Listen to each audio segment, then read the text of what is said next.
Sophia will recount how I took control of my life and put a stop to my husband Xander's destructive influence. For privacy reasons, I'll be using pseudonyms. As a prominent lawyer in my state, anonymity is crucial for various reasons. Let's not delve into the intricacies of my and Xander's love story. We fell in love, got married, and eventually divorced. The love, it seemed, wasn't reciprocal. Xander cheated on me. The signs were apparent: avoidance, excessive time outside, and frequent business trips. Though I wasn't involved in his sizable business, despite my success as a lawyer, Xander considered me a failure due to earning less than him. One day, during another one of his supposed business trips, I decided to investigate. I discovered a secret Facebook account on his old laptop, confirming my suspicions. He was cheating with a beautiful woman, someone he found more attractive than me, often criticizing my appearance. Heartbroken and angered, I confronted him immediately. "Xander, are you cheating on me?" "I have proof," I declared. Xander callously responded, "Sophia, you're just not that interesting anymore. You're always engrossed in pointless cases, neglecting me. Besides, you're not a supermodel who can captivate me with looks alone." Confused, I retorted, "What are you talking about, Xander?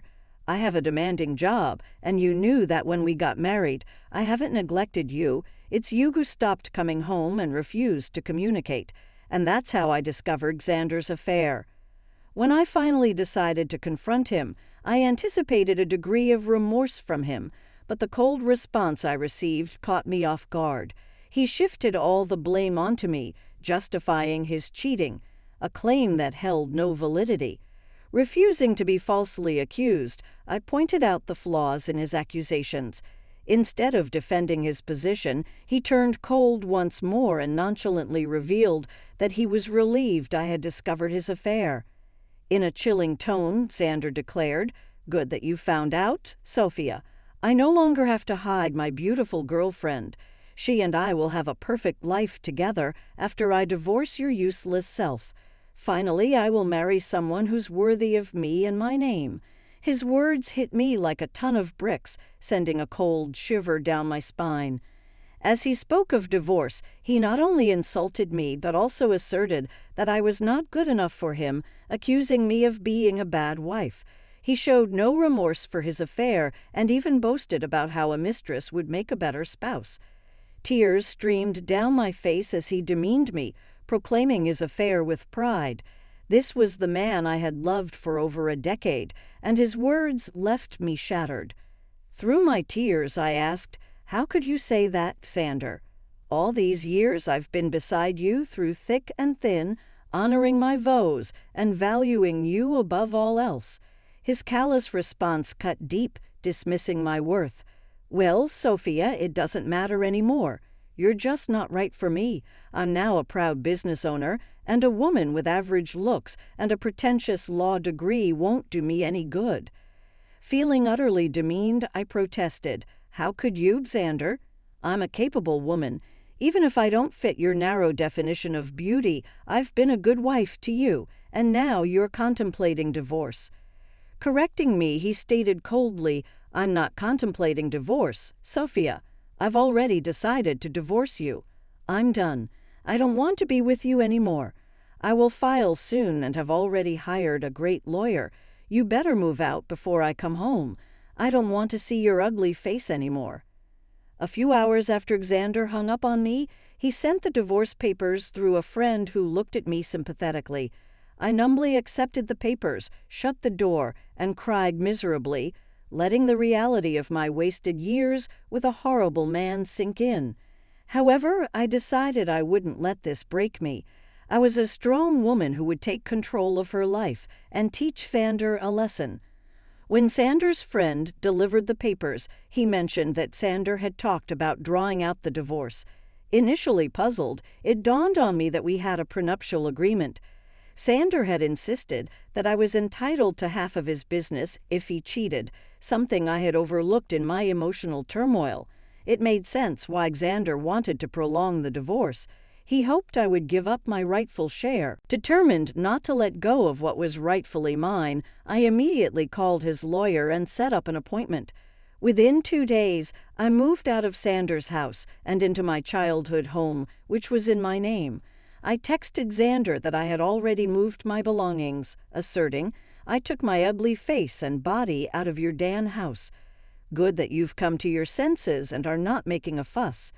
Xander responded, boasting about his lawyer's reputation, but I calmly warned him, "I will give you my business, that's for sure. For now you will stay away from me. I don't want to talk to you. You can only speak to me through my lawyers now, and I expect you to empty my house." Xander's words ignited a surge of boiling rage within me. It's astonishing how anger and hatred can fuel one's determination when faced with such utter contempt. My mind cleared, and I couldn't help but almost laugh at Xander's ignorance. He had no clue who he was up against, and I doubted his lawyer Jake knew either. I arranged a meeting with Jake at a cafe. Upon seeing me, Jake began to visibly tremble, only calming down upon recognizing me. He seemed confident, but not enough. Jake was a decent lawyer, but he hadn't anticipated facing off against someone like me. Xander never considered me influential, so Jake was utterly unprepared for our encounter. Jake appeared nervous and his hands shook, but I refrained from further intimidation. He wasn't to blame for my predicament. "Hello." "Nice to see you here," I greeted, noticing his surprise. "If you have any doubts, let me clear them for you." "Yes, I am the wife." "Ma'am, I'm so sorry. I wasn't expecting you to show up," Jake stammered, flustered by my presence. "The surnames don't match because I got married after I received my law degree. I used my maiden name for official purposes," I explained. "Ah, I see," Jake muttered, visibly uncomfortable. "So I'm guessing you want to drag out this case." "That's what my client has told me." "Your client has been misleading you, Jake. He's the one who wants to prolong this case. Isn't that what he told you?" I confronted him directly, knowing my reputation as a lawyer spoke volumes. Jake squirmed under my scrutiny. Accustomed to asking the right questions, I didn't mince words. "You don't have to answer that, Jake. I've known Xander for over a decade. I married that idiot, for God's sake. I know what goes through his thick head." Concerned for Jake's predicament, I decided to enlighten him. "Since I know you, and it's not fair on you, I'll tell you the truth about this divorce." "What do you mean, ma'am?" Jake inquired, clearly taken aback. "Did my dear husband mention to you that he cheated on me?" I asked pointedly, watching Jake's expression for confirmation. His reaction spoke volumes, confirming my suspicions once again. Jake was caught off guard by my revelation. "I won't lie to you guys. It did sting and hurt my ego to admit to my colleague that I have been cheated on. It's not a pleasant experience. However, I knew better than to betray my emotions. No matter how humiliated I felt, I still had the upper hand, and I was well aware of that." Jay, on the other hand, didn't know. He said, "Oh no, I don't think my client has told me about that. But he did warn me that, in his words, you would make some baseless accusations because you want to ruin him." "Oh, you poor thing, Jake. Your client has played you like a fiddle, although it might make you happy to know that Xander thinks you are one of the best lawyers out there." "Well, that's a big compliment, but I will never measure up to you, ma'am," Jake confessed. "I wish he had told me that his wife also practices law. He only told me that you work at a law firm. My husband never really took my accomplishments seriously.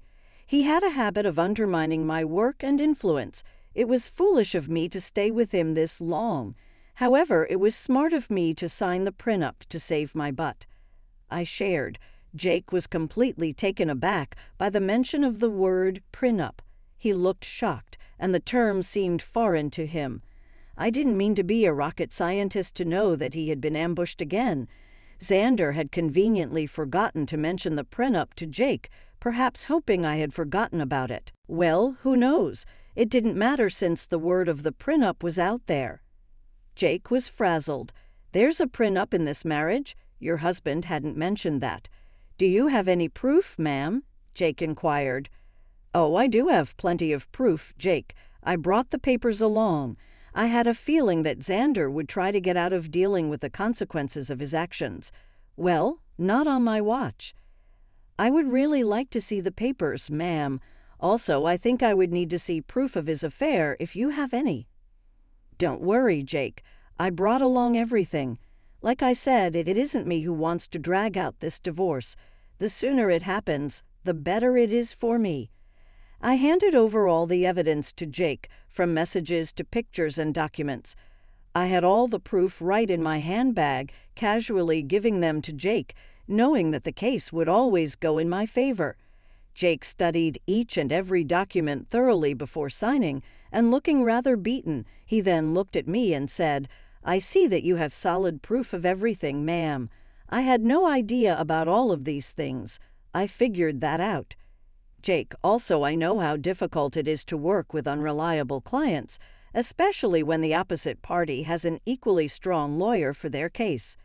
"You're right about that, ma'am. I think that's all I needed to talk about today. I believe I need to have a serious conversation with my client before I decide to proceed with his case. I'm sure someone will contact you soon, although I can't say that it will be me." I could tell what Jake was hinting at, but didn't comment on it. I thanked him for his time and proceeded to walk out of the cafe. I went straight to work and started to prepare my own documents for the divorce. All the lingering sadness was gone now. There was this rage within me that was driving me to make sure Xander suffered for what he had done, and I knew he had no way out of this mess he had created. It took Xander one day to get back to me. He called me on my number, despite telling me not to contact him directly. It was funny but not surprising. I knew he would find himself in this situation. When I answered his call, he sounded very pissed off. "What the hell did you say to my lawyer, Sophia?" My, look who's calling after telling me to stay away. Now what happened with your lawyer?" "Xander, stop playing around." "Sophia, tell me what you told him that made him quit." "Your lawyer quit today." "How sad, Xander. I guess you should have been a friend about your situation and who they would be fighting against." "You don't know what you're saying. You are a freaking nobody. I won't let you take away my family business." "Oh, I would like to see you try, Xander. I will hire a better lawyer and out you. Just wait and watch. I will destroy you in court. You will come to me begging for mercy." "Well, sounds like a plan, Xander. Good luck with that. But a word of advice from a lawyer. Remember to tell your new lawyer about your affair and the prenup." When I said that, Xander simply hung up on me. It made me chuckle. He was in deep trouble, but still didn't know it. He would try every lawyer in town and see if anyone would represent him. I am a known name here, so people tend not to mess with me. Plus, anyone stupid enough to believe his lies would be dragged down to reality when I presented them with my ammo. Sanders said that he would make me beg for mercy. I knew that it would be a matter of time before he would come begging at my door. I was right in thinking that Xander would be back begging at my door. He literally had no other choice. One fine morning while I was getting ready for work, there was a knock at my door. I was a little confused about who showed up at such an odd time. Imagine my surprise when I opened the door and found my soon-to-be ex-husband looking forlorn and weary. I invited him in because I didn't want a scene outside my home. I was already dealing with enough. When he came inside, I said, "Make it quick, Xander. I don't have enough time to waste on you. I don't even know why you're here. We were supposed to strictly communicate through lawyers only." "Yeah, about that. I haven't found a good divorce lawyer yet." "Oh, that's sad for you, Xander. You better hurry up because I hear that your mistress has been dying to marry you." "I'm not worried about her anymore. Listen, Sophia, we need to talk. You have been sabotaging my lawyer so that they wouldn't take my case. That is very unfair." I immediately laughed when he said that. I couldn't believe that Xander would have the audacity to pin the entire blame on me. This once again showed how little he valued my profession. He thought that just because he was willing to throw money, people would fall at his feet. Oh dear, that's an amazing joke, Xander. Let me just clear that misconception for you. I haven't been sabotaging anything. It's your stupidity that's causing trouble. I don't understand. What did I even do? Should I remind you how you lied to your lawyers about the affair and the prop?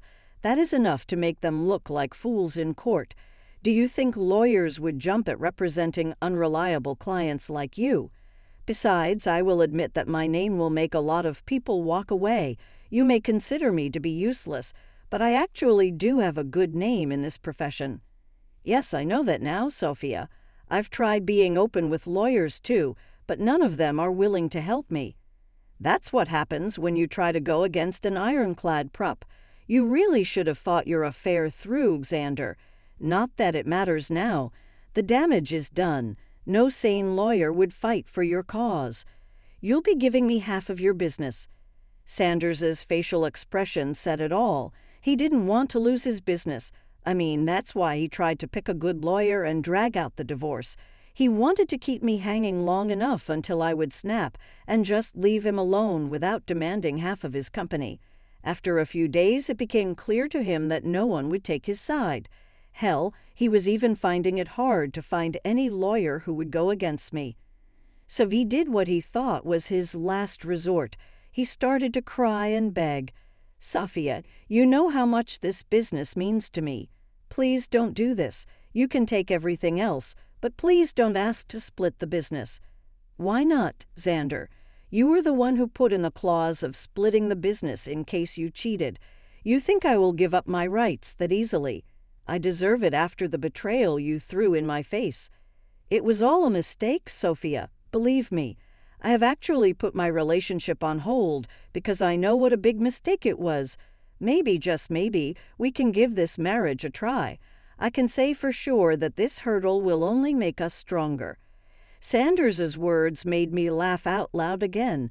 The audacity of this man was unmatched by anyone I knew. I really didn't know what to say. He was actually asking to get back together, as if I would be stupid enough to do that. I did know that he had put a pause on his relationship with his mistress. The rumors were out that the mistress was not happy, and neither was Xander. But if he thinks this will make me go back to him, he is dead wrong. I already made the mistake of marrying a piece of crap and learned my lesson the hard way. Plus, I knew why he was suddenly desperate to get me back. You must be delusional for suggesting something like that, Xander. I didn't come this far in life by being utterly stupid. I know that you want to get back to me because you don't want to split your business. Sophia, we were happy together. Let's just look past this one time and restart our marriage. I will cut off my mistress, I swear. There's no reason to do that, Xander. Believe me, that woman is going to start running once she finds out that you won't be very rich after the divorce. As for me, this is my golden chance to get out of this sham of a marriage. I must thank you for showing your true colors before we had kids. Now you will reap what you have sown.